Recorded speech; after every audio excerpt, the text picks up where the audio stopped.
Since humanity's emergence, we've been battered, beat, and burdened by the tragedy and curses of mortality and impermanence. That is to say, we're held hostage by death, decay, and loss, powerless to watch as our days cross from weeks into months, into years, into decades, into one day, you look in the mirror and you think, damn, where did the time go? But maybe transience is at the heart of our lives, our worst days washed away by the rivers of time. So when the waves come crashing again and pull you down, you'll remember that you've learned how to breathe underwater, how to wade through adversity and come out the other side. The whole of you, your trials, your defeats, your ecstasy, they will not last. So hold it dear, even pain and fear, for the whole of you, it too shall pass. It might be that at uni you learn the true meaning of solitude, assuming that's the path you choose to follow through to adulthood. It might be you go straight to work. Minimum wage will hurt at first, but you'll endure and eventually they'll see your worth.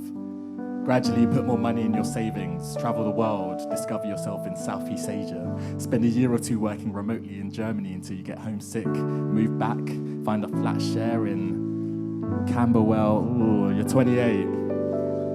You're done with clubs, now it's cocktail bars only. But you still get gassed if they've got a bit of Friday night karaoke. A friend of a friend really likes the way you were hitting the falsetto on your Galileo. So now you're talking. They're praising your sensational performance. You realize you've actually got a bit of chemistry. Get deep, start talking physics and philosophy. Play your cards right and the single life will be history. Later that night you go back to theirs and study some biology. You're 29. Eventually learn to find sanctuary in the depth of their eyes. Find comfort in their voice and a home between their thighs. They force you to watch all 8 seasons of their favorite show. You make each other playlists where the titles are inside jokes. You do a weekend trip to Amsterdam as a romantic getaway. Get toothbrushes at each other's place. Start calling each other babes. Learn the way they like to take their tea even though you can't relate. I mean, 4 sugars. Are you mad? It's okay. Still love you, babes.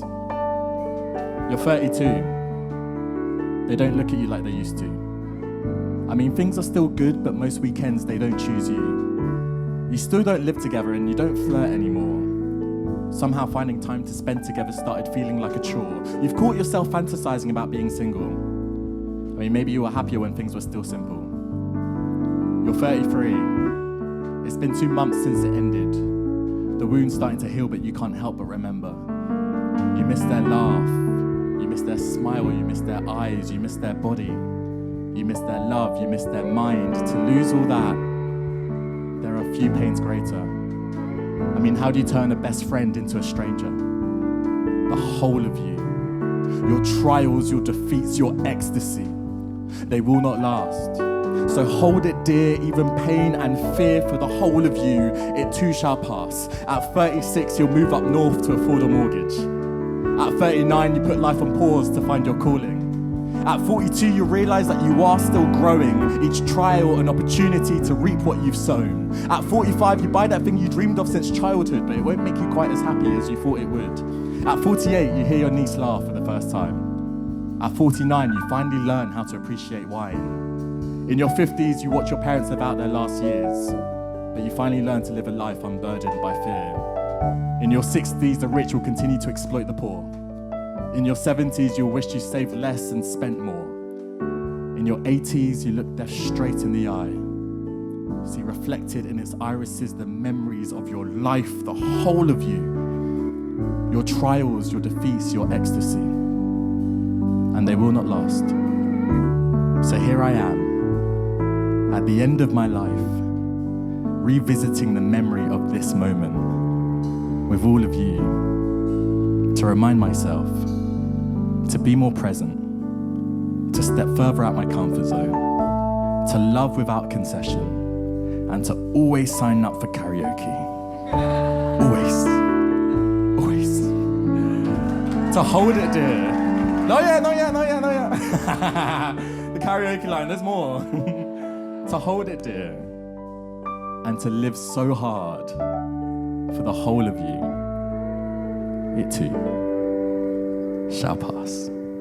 Thank you so much, everyone. Thank you. You lot.